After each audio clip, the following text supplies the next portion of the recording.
Olá, amigos. Estamos de volta com mais uma edição do programa Tirando a Limpo Cast com Rubem Lemos. E aqui a satisfação de receber hoje, de tratar hoje de segurança pública com um dos maiores especialistas do Rio Grande do Norte, que é o Coronel Rodrigo Trigueiro, que já enfrentou de novo cangaço, a velho faroeste, ele já enfrentou tudo aqui no estado. Rodrigo, inclusive, foi ator global, venceu o programa No Limite da Rede Globo de televisão. E ele tem muita coisa para conversar comigo e com vocês também sobre a atual situação, a onda de crimes, a perseguição aos atiradores, várias coisas que estão aí graçando no Brasil e no Nordeste. Seja bem-vindo, Rodrigo. Rubinho, obrigado. Para mim é uma honra estar aqui com você, né, receber seu convite para participar do programa e a gente discutir aí o mundo da segurança pública, o mundo do tiro, a defesa, a legítima defesa, você poder portar uma arma de fogo para se defender, entre outros vários assuntos, participação em programa de reality show e vários outros assuntos. Rodrigo, eu vou começar por um assunto que geralmente eu colocaria do meio para o fim do programa. Rodrigo, como é esse novo terror aqui do Nordeste e foi exportado foi uma espécie de tecnologia exportada para todo o país, esse novo cangaço? O que é isso e como se combate isso? Isso, o novo cangaço é uma modalidade de crime, né? É praticamente roubo, né? Hoje a denominação é domínio de cidades. Domínio de cidades. Domínio de cidades. É um grupo de criminosos que se unem com um forte armamento de alto calibre, treinamento razoavelmente aproximado do militar, não é? E sabem operar arma de fogo e que, por força, cercam uma cidade, dominam uma cidade, explodem caixa eletrônico, às vezes sequestram gerentes de banco e efetuam esse roubo às agências bancárias, né, dessa forma. Isso começou aqui no estado do Rio Grande do Norte, na década de 80 e 82, no assalto do pagamento da emergência na cidade de Açu. 94 milhões. 94 milhões, né? Isso começou basicamente é o que teve início na história. De lá para cá, isso cresceu muito na década de 90, aqui na nossa região. Eu sou aspirante em 1995, e em 1996 eu fui para Mossoró ainda como aspirante e fiquei lá a minha vida toda de tenente. E trabalhei justamente no combate a esse tipo de crime, que na época os criminosos invadiam as cidades, né, seguravam efetivos, geralmente cidades com efetivos de policiais menores. Tipo 30, 20, 10, 11. Mas muito menor. Isso é quando você junta o pelotão inteiro, mas tem as escalas de serviço, as folgas, as férias, as licenças médicas. Então é cidade que você bota ali, no máximo 4 PMs para tomar conta de uma cidade de 50, 30, 40 mil habitantes. Uma cidade com, vamos tirar assim um exemplo de Açúcar, uma cidade de aproximadamente 60 a 70 mil habitantes. Quando eu trabalhei lá no início dos anos 2000, ela tinha 60 mil habitantes. Então, a gente colocava um efetivo de mais ou menos 30 policiais. Né? Hoje, com a defasagem, muita gente foi para a reserva, apesar desses últimos concursos, mas você nunca consegue recompletar o quadro, porque no início dos anos 2000 até 2010, eu consegui trabalhar na PM como capitão, tenente capitão. A Polícia Militar tinha 11 mil policiais, entre homens e mulheres. E hoje? Hoje está em aproximadamente 8 mil, então tem uma defasagem de 3 mil. Basicamente, o que a gente analisa é que hoje a Polícia Militar do nosso estado, no mínimo, não é para ser ideal. No mínimo, era para ter aí entre 13 e 15 mil homens. 15 mil homens. Mas esse novo tipo de domínio das cidades, isso aí, já eu li em algum lugar, acho que não foi no Globo, faz parte de uma aliança entre o Comando Vermelho e o Novo Cangaço, o Comando Vermelho e o PCC também, participando desse modelo. Eles se unem em algumas oportunidades, mas também brigam entre si. Né? Mas nessa situação, eu acredito que a união é regional. Né? Às vezes vem o camarada de outro estado, mas pode ser regional ou pode ser interestadual, porque o que acontece? O PCC chegou aqui no Rio Grande do Norte no meados dos anos 2007. Como ele chegou, coronel? Com pessoas do PCC, de São Paulo e outros estados, migrando para o Nordeste para cometer crimes no Nordeste. E o criminoso, ele cumpre a pena onde ele comete o crime. Por isso foi começando a se formar aqui o PCC, com o tempo... Me dê licença. Foi não. E foi no período em que foi construída o Presídio Federal de Mossoró, não é isso? Isso, não, o Presídio Federal de Mossoró foi construído bem depois. Né? O início da facção... Na Vilma, que eu estava no governo, eu saí com ela em 2010. Isso. Meados de início da segunda década dos anos 2000. Porque até de 2010 para trás, né, aqui no Nordeste as facções estavam se formando. Ela já existia, porque o PCC se criou com a rebelião de 1992 no Carandiru. É a origem. De lá para cá eles se formaram como gangues, começaram como gangue, e hoje eles têm uma tecnologia de operar como máfia. Estão matando muito policial, então. Sempre. Eles não têm tanto interesse no confronto como o Comando Vermelho. O Comando Vermelho, para você ver como o nível de organização do PCC em São Paulo é organizado, porque em São Paulo só existe PCC. É uma máfia, é um grupo criminoso. No Rio de Janeiro existem vários outros grupos criminosos. Comando Vermelho, Terceiro Comando. Terceiro Comando Puro, Amigo dos Amigos, Comando Vermelho, Terceiro Comando. Então só aí a gente contou 4. Fora os milicianos. Aí você disse que a vantagem, eles topam o combate com a polícia. O criminoso carioca, sim. Você vê mais confronto urbano entre policiais e traficantes e narcoterroristas no Rio de Janeiro. Você vê menos em São Paulo. E agora em São Paulo com o Derrite fazendo aquelas operações, principalmente na Baixada Santista, e uma resposta à agressão ao policial que foi morto nessa última operação. Morto. Eu acho até que eu não consigo deixar de ser sincero. Acho que mataram mais de 28, não foi ali? Aproximadamente. Eu achei pouco. Eu acho que deveria ter sido mais. Porque... Eu também, sendo de forma legal, dentro da legítima defesa do policial, distrito com bem de dever legal. Isso, dentro da lei e da ordem, a gente concordou também que foi pouco. Ninguém sai de casa para querer executar ninguém, nem ninguém vai pegar na rua ninguém para executar ninguém. Mas como são narcos terroristas, o calibre das armas são pesados, usam arma com calibre de altíssima velocidade, que é a questão dos fuzis, das metralhadoras .30, .50, derrubam aeronaves, tipo helicópteros, derrubam drones, então eles têm um arsenal bem potente. Isso. E qual seria a tática que surgiria para enfrentar esse novo cangaço, ou esse cerco às cidades? Porque as cidades ficam amplamente dominadas. Né? Ficam dominadas. A quantidade de efetivo policial, de agentes de segurança, geralmente é pequena, né? E geralmente eles chegam ali na nossa categoria, vamos dizer assim, de enquadramento, no organograma, eles chegam ali com aproximadamente 30 homens, 30 criminosos. Isso dá um pelotão. Isso dá um pelotão de polícia. Em várias caminhonetes, com várias armas potentes.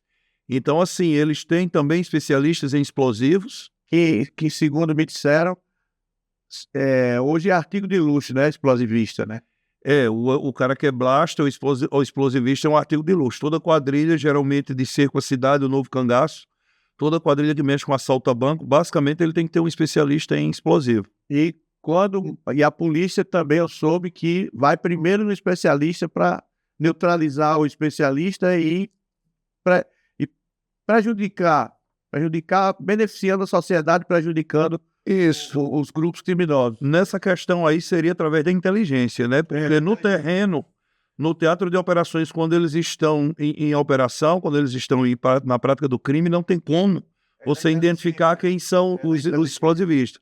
Mas inteligência, com escuta, com observação, com planejamento, isso tudo a gente consegue monitorar. Do mesmo jeito que o criminoso consegue monitorar e descobrir quem é um gerente do banco, a polícia, se ela quiser, ela consegue trabalhar, planejar e monitorar para descobrir quem são os integrantes da quadrilha, os que operam, os que demandam ordem, os que são explosivistas, os que são motoristas.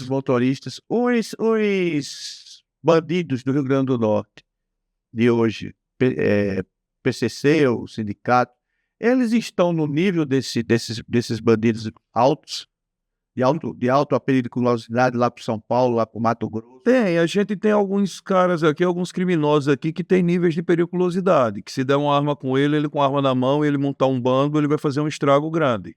É mesmo? Tem, né? Mas são contidos, mas assim, a gente ainda não chegou ao nível do Rio de Janeiro, nem ao nível que Salvador está chegando agora, o nível de criminalidade é muito alto, Mas está grande assim? Salvador, o Comando Vermelho já praticamente está dominando. O nível de violência está muito alto. Eu morei lá de 92 a 95, quando eu me formei, que eu me formei na escola lá da Polícia Militar da Bahia. O Salvador já era violento. Já existia gangue que entrava em ônibus para roubar ônibus e matar policial. Então você imagine 30 anos depois, como é que isso não está. E aí foram 20 anos, né, de governo que favorece esse tipo de pessoa, com saidinha, com progressão de pena. Então, praticamente, o Comando Vermelho domina hoje Salvador e região metropolitana. Agora, a Polícia Militar da Bahia é aguerrida, né? Como todas as das federações do nosso país. Se não fosse aguerrida, eles já tinham dominado muito mais, mas o narcoterrorismo já chegou já Exatamente. na Bahia. O narcoterrorismo, ele sabe com quem brinca, né, também. Pois é, eles sabem com quem brinca. E lá, como é Comando Vermelho, eles têm esse ímpeto de confrontar com a força policial. O PCC, ele age como máfia, ele age calado, ele não quer polícia na biqueira porque ele vai perder no prejuízo da venda da droga. Ele quer sossego. E ele lava dinheiro, como o Comando Vermelho, que lava um dinheiro com posto de gasolina, com imóvel, né? São mais inteligentes, né? O PCC, eu acho, são mais inteligentes, planejam mais. Agora, o que eu vejo aqui na minha área, eu não sei se você vai concordar, todas as séries que são exibidas, exceção do BOPE, o filme do BOPE. Sim, os Tropas de Elite 1 e 2. Tropa de Elite e o outro Tropa de Elite que fala da Polícia Militar. Operações Especiais que falam da Polícia Civil. Exceção desse, todas as séries, todos os filmes são de apologia ao crime. Para você ver, né, no cinema nacional, você tira assim uma percentagem de, não sei se total, mas sempre tem um viés assim de apologia. Na faixa, eu acho que que cada 10, 7. Pode ser. Essa apologia ao crime, a gente estuda a questão filosófica, né, do lumpen proletariado. A teoria do homem-trapo de Karl Marx. Sei. Basta estudar, basta observar Brasil Paralelo, né, exato. O programa que trata do comunismo. Você acha que o trabalhador, o operário, o cara de família que é religioso, ele quer a dignidade do trabalho dele, ele quer a dignidade do lazer dele com a família dele no fim de semana, ele quer trabalhar e ser uma vida capitalista normal? Você acha que esse cara vai fazer a revolução? Não. Eu também acho o seguinte, que se existem deputados comunistas, senadores comunistas, eles próprios poderiam iniciar a prática do comunismo dividindo o salário deles com os outros. Pois é. Né, a prática de dividir para tornar todo mundo igual. Todo mundo igual, não tem diferença. Pois é, seria que fosse igual na riqueza, né, e não na pobreza. Exatamente. Então, a questão do lumpen proletariado, a gente trata o quê? O cidadão, ele não vai fazer a revolução. Mesmo esse cidadão esquerdista, ele não vai fazer a revolução com a nossa esquerda progressista, né? O brasileiro, eu fiz uma pergunta recente aqui nesse programa ao Dr. Carlos Alberto de Miranda Gomes, que eu reputo um dos homens mais inteligentes. E ele disse, Dr. Carlos, ele disse, olha, em 64 tem que desmistificar essa história de que foi golpe. Isso não teve golpe, não. O povo foi para a rua pedir. Desordem. Estava na desordem. Na plena da desordem. E ele diz também que se não fosse a ação militar que aconteceu, o país talvez estivesse comunizado. Era possível, porque a ideia não é essa. Então, hoje, não é só a esquerda brasileira, é a esquerda internacional. Por que ela defende o criminoso? Porque provavelmente seria o braço armado dela para uma possível revolução. Porque um esquerdista com viés LGBTQIA+, defende o palestino. Se ele chega na Palestina, o Hamas, ele é o primeiro a ser degolado. Por que ele não compreende isso? Eu não sei. Porque ela vai celebrar, né? Doutrinação. Doutrinação. Tem gente que acha que nunca leu um caderno. Não, é porque não tem conhecimento histórico das coisas. Mas como é que o muçulmano não aceita a homossexualidade? Não. Não, nem o próprio comunismo. Senão, Che Guevara não tinha colocado no paredão. Nem Lenin tinha exterminado na Rússia, mas os caras não compreendem E se alguém esquerdista ideológico, por exemplo, assistir esse papo da gente, vai chamar a gente de maluco. Pode chamar. Não, eu estou à vontade. Eu estou claramente à vontade conversando com você, porque Eu estou à vontade. você está enriquecendo muito o programa. Então, é pouco efetivo, Muito bandido. muito bandido. E aí? A gente vai fazer o quê? O que eu fiz durante 30 anos, né? Combater. E hoje, mais difícil ainda, porque em enxugar gelo, a DPF do ministro do Supremo proibindo a entrada das forças policiais cariocas nas localidades críticas, né? Praticamente. Nós fazendo visita, Pronto. cortesia. Fica difícil, assim, enfrentar o crime dessa forma. Existem homens e mulheres abnegados nas instituições de segurança. Se não fosse isso, a gente já tinha perdido essa guerra. Na Polícia Federal, na PRF, na Polícia Militar, na Polícia Civil, na Guarda Municipal. Rapaz, seria uma guerra civil grande se o morro resolvesse descer. Porém, não imagine toda a comunidade, porque como eu trabalhei no Rio em 2007, no Pan-Americano, você tem muita gente boa, muito trabalhador, muita gente honesta, porém subjugada pelo crime. Silenciada, ameaçada. Subjugado pelo crime. O criminoso subjuga. Se você não votar em tal, você morre, você é expulso da comunidade, a gente mata a sua família, se você não fizer o que a gente diz. Então, é um jogo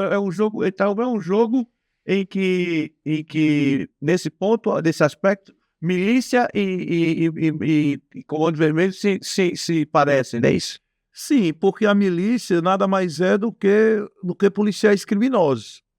Né? Tem umas pequenas variações, mas basicamente são policiais criminosos. Eles lidam com o quê? Eles lidam com narcoterrorismo, porque eles comercializam droga, eles lidam com internet pirata, porque eles comercializam gato net, eles lidam com o monopólio do bujão de gás, da água, tudo. Ou então o comerciante tem que pagar uma taxa para poder trabalhar no local. Né? Então tem certas comunidades que às vezes o camarada tem que pagar para poder entrar e estabelecer o comércio dele. Tá entendendo? Então é muito difícil. Isso também vai na política. Tem políticos que precisam entrar em comunidades, não todos, mas para entrar o traficante enquadra. Não, para entrar aqui é 2.000, 2.500, 3.000 conto. Tá entendendo? O que falam de Estado paralelo. Deixa de entrar porque... Não, porque precisa do voto. São eleitores, precisa ser votado. E lá dentro tem gente honesta, tem gente trabalhadora. Porém, como eu já falei, subjugados pelo crime. Me conta aí uma aventura sua como comandante do BOP, uma troca de tiros assim, que tem ali marcado. Não pode ser do BOP ou de outro batalhão, porque você comandou o BOP. Eu tive a honra. Comandou a OCLA, então você comandou tudo. Porque Deus me agraciou com essa honra de comandar as 3 tropas mais especializadas da Polícia Militar do Estado do Rio Grande do Norte, né? E uma tropa especial, que é o Batalhão de Operações Policiais Especiais, e a ROCAM e o Choque. Eu basicamente sou fundador da ROCAM nos anos 2000. Eu lembro. Eu primeiro-tenente, o então capitão Túlio César, que era da minha turma, comandante, e o primeiro-tenente subcomandante, velho Túlio. Nós somos fundadores da ROCAM. Naquela época não existia a região metropolitana, só existia Natal. Nós fazíamos patrulhamento, nós botávamos o quê? 120 policiais por dia, formávamos 60 duplas, não existia facção. O nível de criminalidade ainda era baixo.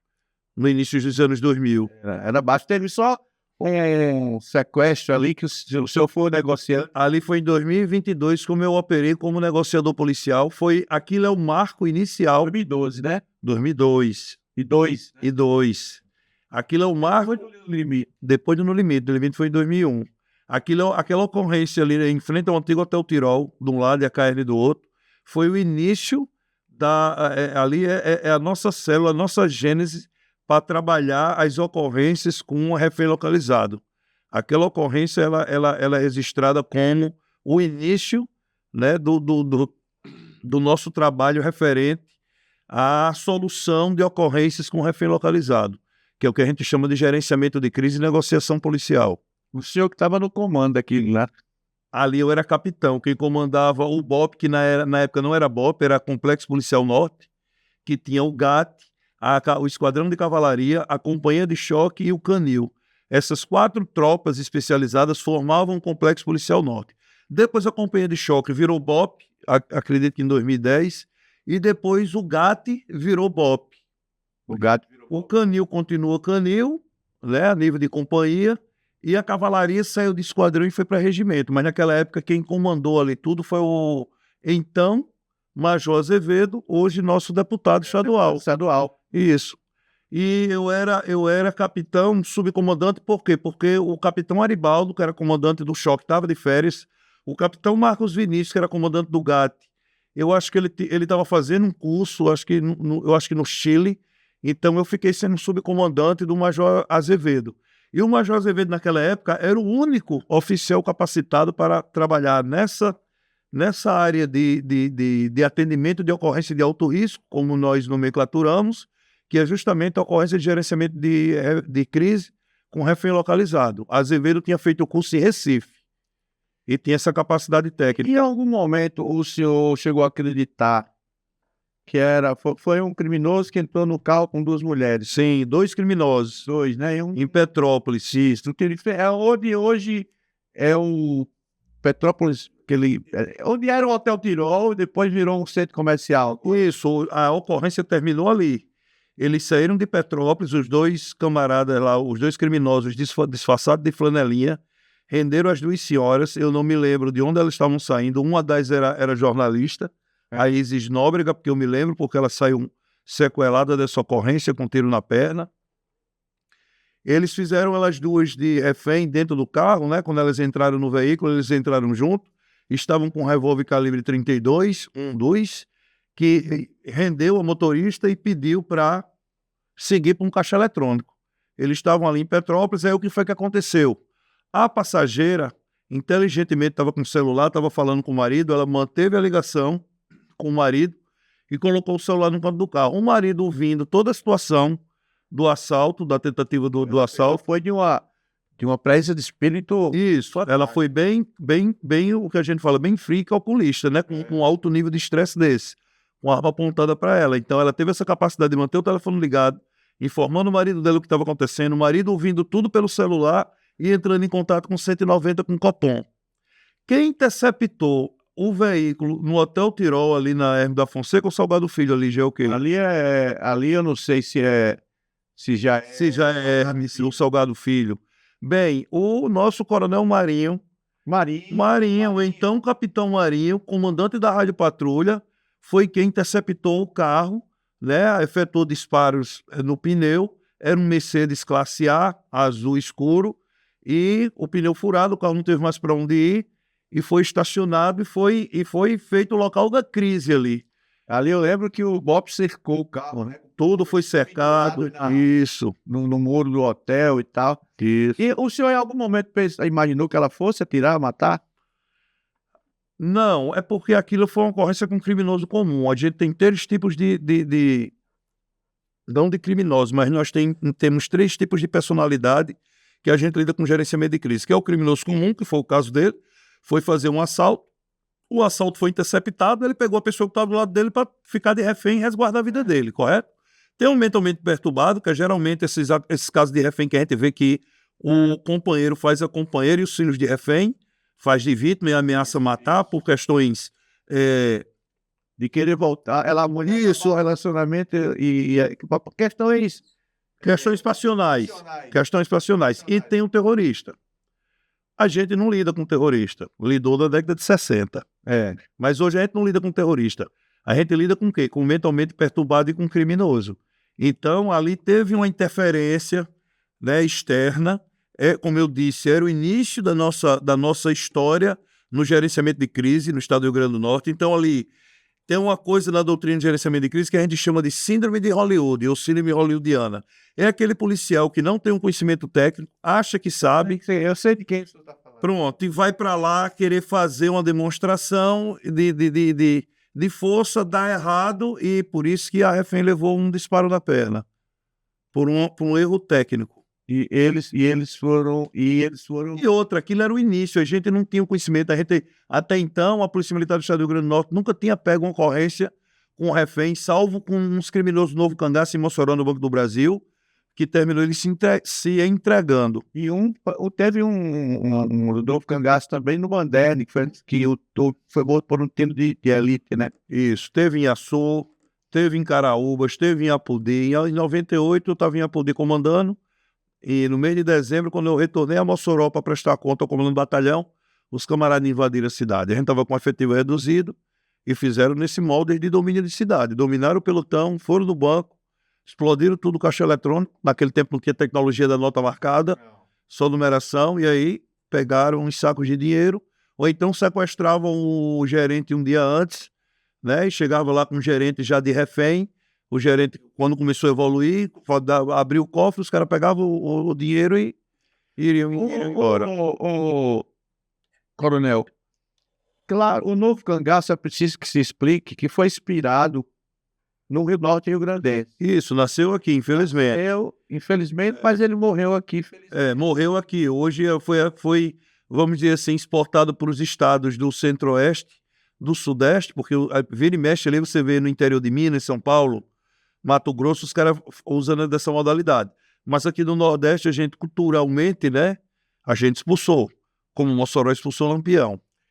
Foi, no caso, uma operação que, nos detalhes que me chegavam, é de que foi muita gente com medo atrás de Valdetário. Muita gente com medo. Isso, depois que Valdetário faleceu num confronto com a Polícia Civil, né, muita gente se dispersou, né, tinha as questões familiares, né, eu não sei se eu devo citar aqui o nome dessa família, mas para não constranger ninguém, né, mas tinha os Veras, tinha os Carneiros, Simeão, Benevides, né, em 96 eu fiz a segurança do Dr. Aguinaldo, que era capitão da polícia, médico, e era candidato a prefeito lá em Caraúbas e era ameaçado de morte, né, aí ele também, dentro da própria família dele, ele também tinha irmãos, né, que às vezes tem os desvios da conduta. O que era inimigo de Valdetário era Elinaldo, que era informante. Pronto, eu conheci todo esse povo, entrei em confronto, combati. Conta aí o confronto aí com... Rapaz, teve um confronto nas Fazendas Marrecas, quando a gente invadiu lá. Nesse evento eu fui até jurado de morte, né, por Carminha Carneiro, que era irmã de Dr. Benevides. Eu fui até no presídio lá na Mário Negócio, acompanhado do saudoso Coronel Laércio. Coronel Laércio. Pronto, foi quem me levou lá para falar com o Dr. Benevides. Eu contei a história, disse ele que Carminha estava me ameaçando de morte. Não foi nada demais, a gente recebeu uma informação de que os camaradas tinham feito um assalto, né? Eu só não me lembro a cidade agora, e estavam homiziados nessa fazenda. E a fazenda era de Carminha. E aí, de fato, realmente, quando a gente chegou na fazenda, juntamos o efetivo, fomos fazer a incursão. De fato, quando a gente chegou na fazenda, houve uma troca de tiros, né? Um soldado nosso faleceu, um cabo, aliás, que hoje está na galeria dos heróis da PM, Cabo Françoaldo, ou Françoeldo. Ele servia no destacamento de governador do Céu Rosado, muito disposto. Ele entrou dentro da fazenda. Ele passou da nossa linha, que a gente tinha criado uma linha de segurança delimitando, né? E aí, quando o confronto começou, em vez dele se proteger atrás de uma viatura, atrás de uma parede, se deitar no chão, porque o confronto no sertão, você não tem anteparo para se proteger, né? Então ele partiu para cima, infelizmente foi alvejado. Diziam que se na casa estava lá Valdetário, estava Pedro Rocha, estava Simar, Ismar, Branquinho, Carneiro. Eles mataram. Aí fugiram, né, por trás. Aí o cara que a gente prendeu, ele na época tinha uma 380, foi quem deu cobertura de fogo. Então eu tive essa experiência desse confronto. Isso foi em 97. E o grupo de Valdetário também matou um tenente em Paraná, não foi? Foi o tenente que hoje leva o nome do auditório, lá do Batalhão de Pau dos Ferros, do 7º Batalhão, Tenente Gilberto. Ele entrou em confronto, eu não sei basicamente se foi Valdetário. Do bando foi. Mas foi do bando. Ele entrou em confronto, os caras, se eu não me falha a memória, fizeram um assalto em Alexandria. E aí na fuga... E foi uma coisa totalmente desencontrada. Pronto, a equipe policial procurando, eles estavam no Silverado, a equipe policial procurando os criminosos e os criminosos fugindo. Se depararam pelas características, os policiais viram que pelas características da caminhonete e dos camaradas, e detectaram os criminosos na mala com arma longa. Então ali eles iniciaram um confronto no meio da BR mesmo. E Gilberto foi alvejado e chegou a falecer nesse confronto. E outro PM também. Que eu não me lembro, mas eu me lembro bem de Gilberto. Eu considero a morte do PM por um marginal um ato digno de... Você, na época, eu acho que era assessor de comunicação do governo, lembra bem das situações. Do governo Garibaldi. Me lembro demais. Pronto, lembra demais. Sensação. Foi desse jeito. Aí você, nessa época, acho que você estava em Mossoró. Nessa época eu estava em Mossoró. Mas me diga uma coisa, do ponto de vista de qualidade, a Polícia do Rio Grande do Norte, ela tem um efetivo bom, ela tem homens corajosos? Demais. Senão a nossa sociedade já teria sucumbido. Nós temos homens e mulheres de grande valor, de extremo grande valor, de muita honra.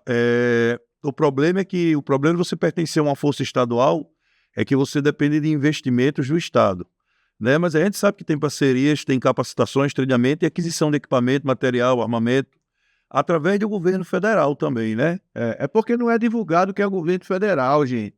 Mas as armas que a polícia recebe, os carros que a polícia recebe, elas vêm do governo federal, não é comprado pelo governo. Isso, uma grande parte vem do governo federal através do Sistema Único de Segurança, o SUSP, que destina verba para treinamento, capacitação e aquisição de material. Que material, coronel? Reforma de batalhão, armamento, munição, equipamento, viaturas. Hoje a PM está bem armada em termos de calibre, Tá. metralhadora. Tá. Nós temos calibre .40, nós temos calibre 5,56, nós temos calibre 7,62. Fuzil? Fuzil 7,62, Imbel, Paraçá, e temos T4 5,56. E nós temos as SMT, que são as submetralhadoras, calibre 40. São pesadas elas, né? Isso, cada uma tem capacidade, tanto os fuzis como essas submetralhadoras, são submetralhadoras de mão, elas têm capacidade de carregador de 30. São 3 carregadores, são 90 disparos. E geralmente o confronto não leva esse... Não, porque o nosso confronto é muito rápido, tudo se evolve muito rápido. Às vezes a gente gastava muita munição no confronto na área rural, no Novo Cangaço, quando chegava a confrontar. Mas o confronto urbano de cidade, tirando o Rio de Janeiro, que é diferente de tudo, aqui em Natal, quando você confronta, você não chega você não tem essa necessidade de gastar 3 carregadores, 30 cada carregador. Eu leio muito o Eduardo Bettini, que é ex-policial. Sim, Bettini. Bettini É bom. É da Polícia Federal, instrutor, né? Instrutor de tiro. Sniper. Isso, a gente é escritor de livro. Nós já nos encontramos no W2C, que é um evento promovido pela Armalite, que é a base da Armalite lá em Itu, em São Paulo. E nós já tivemos a oportunidade de conversar e de assistir palestra dele. É um cara muito preparado. Era professor, virou policial. É um cara muito preparado. Rodrigo, me diga uma coisa. Hoje você está mais na retaguarda, né? Hoje eu estou na reserva. Na reserva. Mas não sai o sangue de polícia não sai do seu... Não, eu estou veterano agora, eu virei veterano, mas migrei para a empresa privada. Né, mesmo com a mudança de governo, mas a gente ainda continua capacitando agentes de segurança na área do tiro policial, principalmente na área da sobrevivência policial, que é a defesa pessoal armada, como dizem os americanos. Por exemplo, eu estou aqui civil, mas eu estou com minha arma na cintura. Uma coisa é você trabalhar com 2, com 3, com 4 em equipe, como eu passei 30 anos trabalhando. Outra coisa é você trabalhar sozinho, quando você é ameaçado e tem que se defender. Quando o cara vai para cima tomar... Isso. Pode acontecer, como ele pode, porque para um criminoso tomar alguma coisa sua, algum bem, como a mochila, o relógio, o celular, o carro, a moto, ele tem que se aproximar. Então o confronto basicamente se dá nessa nossa distância aqui, entre 2, 3 e 5 metros no máximo. No tempo de 4 a 5 segundos? No tempo de 3 a 5 segundos, os 3 primeiros tiros, nos 3 primeiros segundos, tudo se perpassa muito rápido. E o senhor acha que a Polícia Militar do Rio Grande do Norte está feliz no atual governo? Rapaz, eu não tenho essa percepção, porque como vai fazer 2 anos que eu fui para a reserva, eu tenho ido pouco nos quartéis, a não ser dessa questão da capacitação policial, no tiro de sobrevivência policial. Então, assim, como eu também não dou mais expediente, a gente tem muito essa percepção quando a gente está dentro da unidade, conversando. Mas o que eu vejo assim, de forma geral, né? Se a gente for falar a verdade, é um governo que não comete o crime, não combate o crime, né? É um governo que não combate um crime. É um governo que fica difícil de você combater, fazer a parte de repressão. Então, assim, eu acredito que os policiais mais raízes, que gostam de operar, que são proativos e gostam de ir para cima do criminoso. O que é que você acha, por exemplo, dessa história de polícia cidadã, polícia polícia democrática, uma coisa que existe aí na polícia, uma politização da polícia. A questão da polícia cidadã, ela tem que ser como um todo, né? Ela pode ser o policial convencional de área, passando pelo cara do choque, o cara do BOP, todos têm que ser cidadão, tratar as pessoas bem, com humanidade. Mas essa questão, quando você fala da polícia cidadã, que é uma coisa bem puxada para a filosofia de polícia comunitária, isso, polícia de proximidade, né? Tem várias nomenclaturas. Eu concordo, inclusive já trabalhei no 5º Batalhão, nessa situação, participando de palestras, de esclarecimentos, dicas de segurança nas comunidades, nos conselhos de clube de mães. Eu trabalhei no 5º Batalhão, Zona Sul, então a gente ia muito em Neópolis, Ponta Negra, Capim Macio, Petrópolis, né? Nesses bairros, conversava com as pessoas, pegavam as demandas das pessoas, tinha trocas de telefone, como você chegar mais rápido para atender. Agora, isso demanda uma infraestrutura mínima por parte da Polícia Militar, o Estado tendo que bancar. Isso demanda treinamento e capacitação dos agentes que têm o perfil para trabalhar nessa forma, nessa polícia de proximidade, tá entendendo? Mas eu concordo, porque humaniza o policial, né? Tira um pouco aquele estereotipo de que nós somos extremamente rústicos e repressivos, né? Praticamente um ser selvagem. E isso aproxima muito a comunidade está dentro do quartel jogando bola, fazendo educação física, treinando judô, treinando jiu-jitsu. Isso é muito bom, principalmente criança e adolescente. Tem uns projetos de guarda mirim, da Polícia Ambiental, bombeiro mirim, então isso aproxima a gente. Agora, a gente tem que saber diferenciar o tratamento que a gente dá a um cidadão de bem, a uma pessoa da sociedade, um trabalhador, um pai de família, do tratamento que a gente dá ao criminoso. O cara que comete crime, o cara que comete o roubo, o criminoso por ideologia. O cara que vive do crime, ele que rouba, ele que comete latrocínio, ele que trafica entorpecente. Para mim é o pior. Pois é, você rouba para matar ou mata para roubar. Para roubar. Pronto, então esse tipo de camarada para mim não teria que ter saidinha, não teria que ter progressão de pena. Se ele mata, principalmente quando envolve homicídio, ele teria que pegar uma prisão perpétua. Está aí. O problema é a nossa justiça. Como é que eu vou ser a favor de uma pena de morte se o nosso judiciário, se a gente tem interesses ideológicos, tem simpatias, então a gente vê casos, às vezes, de pessoas presas que não tiveram culpa nenhuma de nada, que não cometeram crime, o cara passa um mês na prisão, 3 meses, e aí o Estado vai ter que pagar uma indenização grande. Então a gente não tem nada aperfeiçoado, força policial, sistema jurídico, é muito difícil trabalhar. Mas pelo menos uma perpétua para quem comete esse tipo de crime violento e hediondo, estupro, homicídio, latrocínio, tráfico de entorpecente, eu não sou da favor. Violência doméstica. O cara que bate numa mulher, numa esposa, numa mãe, numa irmã. Você não acha que esse tipo de crime está aumentando muito, não? Pô, e aproveitando, por quê?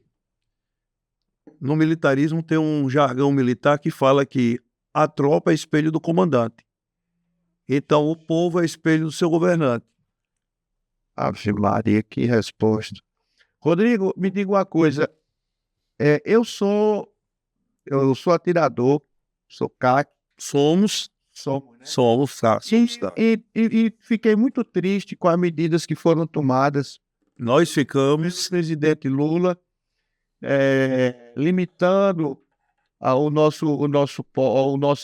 nossa posse, porque porte nós nunca tivemos. Isso, a nossa posse. Nossa posse de arma. Porte quem tem são agentes de segurança e algumas categorias extraordinárias, como juízes, promotores, se quiserem tirar o porte. Exato. Tem que fazer um teste, fazer um treinamentozinho, né? Mas tirando os agentes de segurança, o restante do pessoal tem posse. E o que é que você acha de tudo isso? Você vê alguma coisa assim como a esquerdização do Brasil, como o cidadão sem arma mais uma vantagem para o bandido? O que é que você acha? Rapaz, eu acho que tudo começa na redemocratização de 1985. De lá para cá a gente só foi governado por centro-esquerda. No referendo de 2003 ou 2005... Bolsonaro, né? Teve Collor, teve Bolsonaro. Não, a Bolsonaro é recente, né? Mas, e Collor terminou do jeito que terminou. Mas faça uma retrospectiva aí. Tancredo era de direita? Não, Tancredo não. Sarney? Não, Sarney era do... É um centro-direita, um centro-esquerda, aquele cara maleável. Aí pra gente tem a esquerda própria. Todos, não tinha ninguém, não tinha... E Fernando Henrique era pronto, centro-esquerda.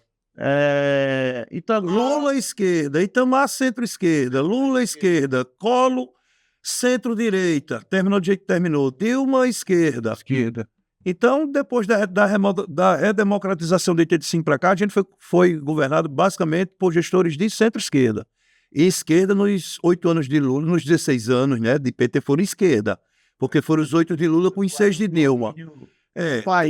Temer é um centro-direita, é um constitucionalista, porque o que é a esquerda? Existem duas esquerdas, a esquerda comunista raiz, que é a esquerda de Lenin, da Coreia do Norte, de Maduro, né, de Xi Jinping, a esquerda é a esquerda chinesa. E existe a esquerda que não é a esquerda, é o progressismo americano, os democratas. Os ditos socialistas. Pronto, a liberdade de você querer ser o que é ou o que não é, se transformar em besta-fera, lobisomem ou bicho-papão de uma hora para outra. Então, o que é que a esquerda progressista prega? Essa liberdade exagerada de todo. Você está aí com a camisa do movimento Pró-Armas. Isso. Informação e ação pró-armas. O que significa isso? Não é sobre armas, é sobre liberdade. Né? Né? Porque se o governo é de esquerda, por que ele me proíbe usar arma? Se eu tenho um direito constitucional à minha legítima defesa, se eu estiver no meio da rua, sem uma viatura de polícia perto, quem é que, se eu sofrer um assalto, quem é que vai me defender? E defender minha família? E vai dar tempo eu ligar para o 190? Então, eu gosto da cultura americana por isso. Você tem liberdade. E você ter liberdade é o quê? Você quer ter arma, Rubinho? Não, quero não. Então, joia, fica à vontade. Eu sou a favor de ter, por exemplo, para viajar.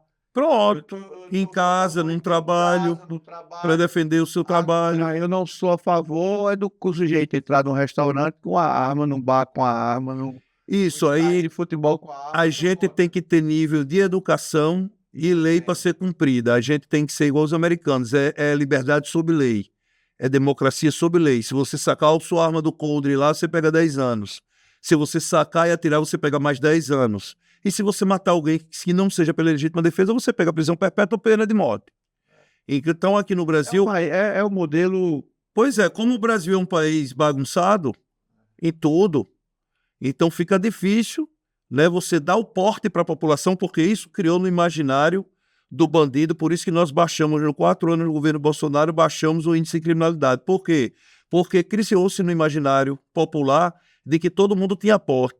O bandido, quando ele ia assaltar, ele ia logo direto na sua cintura para saber se você era policial ou não, mas para você é CAC, se tinha arma.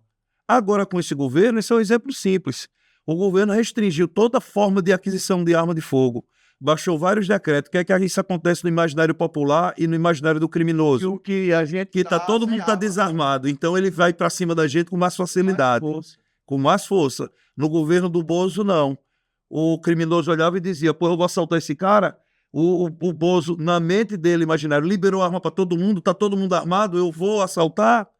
Será que eu vou assaltar? Acho que ele demorou muito a tomar decisões. Eu acho que em vez de decreto deveria ter sido lei, né? E ter conversado, mas depende do Congresso, né? Para fazer lei. Por isso que os decretos. Não, né? O Central resolve. Aquelas disputas políticas que a gente conhece, né? Pois, Rodrigo... Mas eu defendo demais de que o cidadão de bem tem direito à legítima defesa e tem direito a ter sua arma, ou em casa, ou no trabalho, para ir para o clube de tiro, na sua propriedade. Para ir para o clube de tiro, a gente não pode ir com a arma carregada. Pronto, porque mudaram de novo, através de decreto. Tem a guia de tráfico. Pois é. Tráfico é uma burocracia. Pois é. Você não pode ir com a arma, gatilhar a arma. Você não pode ir com a arma pronta na cintura, caso você sofra... Onde eu atiro é em Macaíba. É em Macaíba, o meu também. Tem que ir por